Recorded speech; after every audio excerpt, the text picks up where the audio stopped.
출애굽기 19장 말씀을 보겠습니다.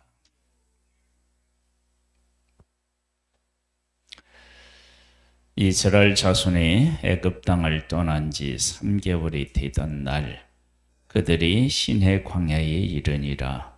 그들이 르비딤을 떠나 시내 광야에 이르러 그 광야에 장막을 치되 이스라엘이 거기 산 앞에 장막을 치니라. 모세가 하나님 앞에 올라가니 여호와께서 산에서 그를 불러 말씀하시되 너는 이같이 야곱의 집에 말하고 이스라엘 자손들에게 말하라. 내가 애굽 사람에게 어떻게 행하였음과 내가 어떻게 독수리 날개로 너희를 업어 내게로 인도하였음을 너희가 보았느니라. 하나님께서 하나님의 백성들에게 앞으로 이렇게 살아라 라고 이제 율법을 주시게 되는데, 율법을 주시는 하나님께서 그 백성들에게 내가 너희들을 어떻게 생각하고 있는지 너희들이 보았기 때문에 거기에 대한 신앙 고백을 해야 한다. 첫 번째, 내가 애굽 사람에게 어떻게 행하였음과, 즉 하나님께서 애굽 사람들을 심판하시고 그 백성을 구원해 내셨습니다. 구별하신 것입니다.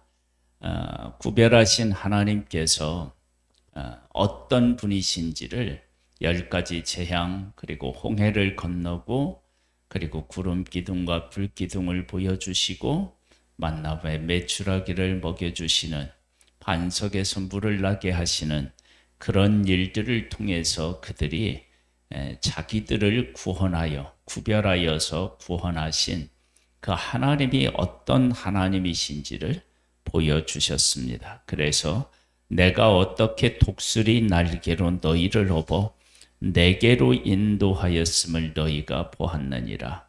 하나님께서는 하나님의 백성을 지금 시내산으로 이끄셨지만 사실은 하나님을 깨달아 알고 하나님을 믿고 하나님의 약속과 함께하는 자들로 하나님이 세우기를 원하셨다라고 하는 것을 독수리 날개로 너희를 업어 내게로 하나님께로 인도하셨음을 너희가 보았다, 그렇게 말씀하셨습니다.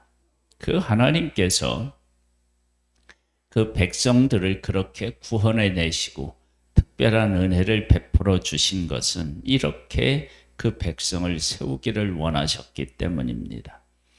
세계가 다 내게 속하였나니 너희가 내 말을 잘 듣고 내 언약을 지키면 너희는 모든 민족 중에서 내 소유가 되겠고 너희가 내게 대하여 제사장 나라가 되며 거룩한 백성이 되리라. 너는 이 말을 이스라엘 자손에게 전할지니라. 세계가 다 하나님에게 속했다라고 하는 말씀도 그냥 하신 말씀이 아니라 이미 하나님께서 여러 가지 그 표적들로 하나님의 하나님 되심을 보여주셨다고요. 그러니까 하나님께서는 온 세계의 주인이심을 보여주신 것입니다. 그 하나님께서 그 백성들을 내 백성으로 삼으셨고 그들을 통해서 하나님께서 하시고자 하는 일이 있음을 분명히 지금 말씀하고 계십니다. 근데 그것을 이루려면 어떻게 해야 되느냐? 그러면 하나님의 말씀을 잘 듣고 그 언약을 지켜야 됩니다. 그러면 하나님께서 너희가 내게 대하여 제사장 나라가 되며 거룩한 백성이 되리라. 하나님께서 이렇게 만드시면 그들을 통해서 하나님께서 하시고자 하는 귀한 일을 하시겠다라고 하는 것을 말씀하십니다. 하나님께서는 이렇게 말씀하시면서 또 그 하나님을 하나님으로서 분명하게 다시 한번 인식할 수 있는 일을 하십니다. 모세가 내려와서 백성의 장로들을 불러 여호와께서 자기에게 명령하신 그 모든 말씀을 그들 앞에 진술하니 백성이 일제히 응답하여 이르되 여호와께서 명령하신 대로 우리가 다 행하리이다. 모세가 백성의 말을 여호와께 전하매 여호와께서 모세에게 이르시되 내가 빽빽한 구름 가운데서 네게 임함은 내가 너와 말하는 것을 백성들이 듣게 하며 또한 너를 영영히 믿게 하려 함이니라. 모세가 백성의 말을 여호와께 아뢰었으므로 여호와께서 모세에게 이르시되 너는 백성에게로 가서 오늘과 내일 그들을 성결하게 하며 그들에게 옷을 빨게 하고 준비하게 하여 셋째 날을 기다리게 하라. 이는 셋째 날에 나 여호와가 온 백성의 목전에서 시내산에 강림할 것임이니 너는 백성을 위하여 주희의 경계를 정하고 이르기를 너희는 산과 산에 오르거나 그 경계를 침범하지 말지니 산을 침범하는 자는 반드시 죽임을 당할 것이라. 그런 자에게는 손을 대지 말고 돌로 쳐 죽이거나 화살로 쏘아 죽여야 하리니 짐승이나 사람을 막론하고 살아남지 못하리라 하고 나팔을 길게 불거든 산 앞에 이를 것이니라 하라. 모세가 산에서 내려와 백성에게 이르러 백성을 성결하게 하니 그들이 자기 옷을 빨더라. 모세가 백성에게 이르되 준비하여 셋째 날을 기다리고 여인을 가까이 하지 말라 하니라. 하나님께서 하나님의 백성들에게 나타나셔서 말씀하실 때 애굽 사람들을 하나님께서 심판하시고 그 백성들을 특별히 구원하여서 독수리 날개를 업어서 하나님에게로 인도하셨습니다. 그런데 하나님의 백성들이 하나님의 율법과 하나님과 하나님께서 주시는 율법을 가볍게 여기면 안 되고 이것을 두렵고 떨림으로 목숨을 걸고 지켜야 되는 말씀입니다. 그래서 그 말씀에 대해서 권위를 부여해야 되고 그 말씀을 반드시 지켜야 된다라고 하는 것을 하나님께서 무엇을 통해서 말씀하셨느냐? 두 가지입니다. 하나는 특별한 이적으로 그들에게 나타나신 것과 그 다음에 또 하나는 그들을 성결케 하게 하신 일, 이 크게 두 가지가 있습니다. 즉 하나님은 하나님 앞에 나아가고 하나님을 만나려면 거룩해야 된다. 그 거룩하신 분은 어떤 분이시냐? 이제 그 내용이 16절에 나옵니다. 셋째 날 아침에 우레와 번개와 빽빽한 구름이 산 위에 있고 나팔 소리가 매우 크게 들리니 진중에 있는 모든 백성이 다 떨더라. 우레와 번개와 빽빽한 구름이 산 위에 있고 하나님은 살아계시고 그 살아계신 하나님께서 친히 강림하셨다라고 하는 것을 보여주신 것입니다. 그러니까 백성들이 다 떠는 거예요.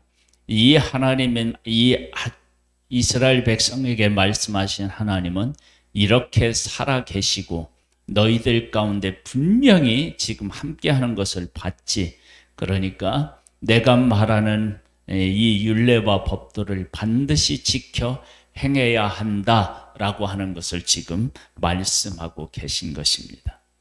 모세가 하나님을 맞으려고 백성을 거느리고 진에서 나오매 그들이 산 기슭에 서 있는데 시내산의 연기가 자욱하니 여호와께서 불 가운데서 거기 강림하심이라. 그 연기가 옹기가마 연기같이 떠오르고 온 산이 크게 진동하며 나팔 소리가 점점 커질 때에 모세가 말한즉 말한즉 하나님이 음성으로 대답하시더라. 여호와께서 시내산 곧 그 산 꼭대기에 강림하시고 모세를 그리로 부르시니 모세가 올라가매 여호와께서 모세에게 이르시되 내려가서 백성을 경고하라. 백성이 밀고 들어와 여호와에게로 와서 보려고 하다가 많이 죽을까 하노라.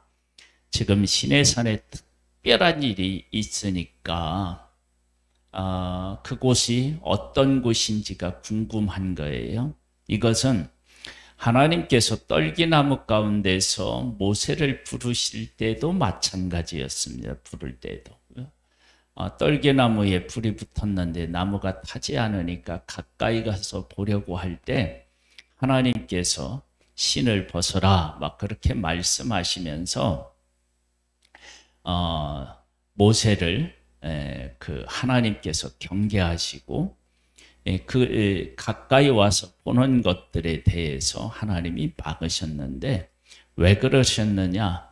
하나님이 임재하셨는데 그 임재에 대하여서 내가 봤다 그게 아니고 하나님은 우리가 눈으로 볼 수 없는 분이십니다. 거룩한 분이십니다. 그러나 그분은 살아계신 분이십니다. 우리와 다르신 분, 그런 분이심을 분명히 그 백성들에게 알게 하시려고 하는 것입니다. 즉 모세가 올라갔으니까 우리도 올라갈 수 있다 그게 아니고 또 하나님이 오셨는데 그 오심으로 인하여서 일어나는 많은 현상들은 궁금증에 대한 문제가 아니라 하나님은 살아계시고 그들 가운데 계시다라고 하는 것을 분명히 믿게 하려고 하는 목적이 있었기 때문에 그렇습니다. 그것은 궁금증에 대한 문제가 아니라 살아계신 하나님 그리고 그 백성과 동행하시는 하나님을 분명히 보여준 것입니다. 그 목적이 이미 이루어진 것입니다. 그런데 그런 쪽에 관심을 두지 않으면 야 하나님이 임하셨는데 그렇게 임하셨대 어떤 모습일까 이런 것이 아니라는 것입니다. 본질적인 것들을 하나님께서 이스라엘 백성들로 하여금 주목하도록 하신 것입니다. 23절에요. 모세가 여호와께 하리되 주께서 우리에게 명령하여 이르시기를 산주의 경계를 세워 산을 거룩하게 하라 하셨사온즉 백성이 시내 산에 오르지 못하리이다. 여호와께서 그에게 이르시되 가라 너는 내려가서 아론과 함께 올라오고 제사장들과 백성들에게는 경계를 넘어 나 여호와에게로 올라오지 못하게 하라. 내가 그들을 칠까 하노라. 모세가 백성에게 내려가서 그들에게 알리니라. 그래서 올라오지 못하도록 하나님께서 그들을 막으셨습니다. 왜 그러셨다고요? 하나님은 살아계시고 그들과 함께하고 계시다는 것을 이미 분명히 말씀하셨기 때문입니다. 하나님께서 하나님의 백성들을 지금 이렇게 백성들에게 말씀을 전하시는데 그 말씀을 전하시는 하나님이 어떤 하나님이신지 그리고 그 백성들을 어떤 존재로 세우기를 원하시는지 그것을 지금 이러한 현상들을 통해서 분명히 말씀하신 것입니다. 그래서 20장으로부터는 이제 여호와 하나님께서 그 백성들에게 찾아가서 말씀하신 내용들이 이제 기록되어 있는데 이 말씀들은 그 하나님을 그렇게 인식하고 지켜야 되는 말씀이다 라고 하는 것을 우리에게 분명히 선포하고 계십니다. 하나님은 살아계시고 그 하나님은 영광 가운데 계시고 우리에게 말씀하시는 분이시고 우리에게 언약하셔서 우리를 제사장 나라로 모든 민족 위에 뛰어난 민족으로 그렇게 우리를 세우시기를 원하시고 그렇게 세우셔서 모든 민족으로 하여금 하나님 앞으로 나와서 창조주 하나님을 만나고 그분을 섬김으로 복된 삶을 살도록 우리를 이끄시고 우리를 그 귀한 자리에 세워놓으신 것입니다. 오늘도 그 사실을 기억하면서 주님의 뜻을 추구하는 복된 날 되기를 주님의 이름으로 축복합니다. 아버지 하나님 감사합니다. 우리를 사랑하신 하나님을 찬양합니다. 하나님은 살아계시며 영광 가운데 계신 분이시며 우리의 생명이 되시는 분이십니다. 하나님 아버지의 뜻을 따라 살아감으로 하나님의 목표하시고 계획하신 바를 이루고 그 가운데 거함으로 말미암아서 복된 우리들 되기를 소망합니다. 주여 오늘도 성령으로 우리를 붙잡아 주시고 이끌어 주시옵소서. 예수님의 이름으로 기도드립니다. 아멘. 하늘에 계신 우리 아버지여, 나라에 임하옵시며 뜻이 하늘에서 이룬 것 같이 땅에서도 이루어지리이다. 오늘날 우리에게 일용할 양식을 주옵시고 우리가 우리에게 죄 지은 자를 사하여 준 것 같이 우리 죄를 사하여 주옵시고 우리를 시험에 들게 하지 마옵시고 다만 악에서 구하옵소서. 대개 나라와 근세와 영광이 아버지께 영원히 있사옵나이다. 아멘.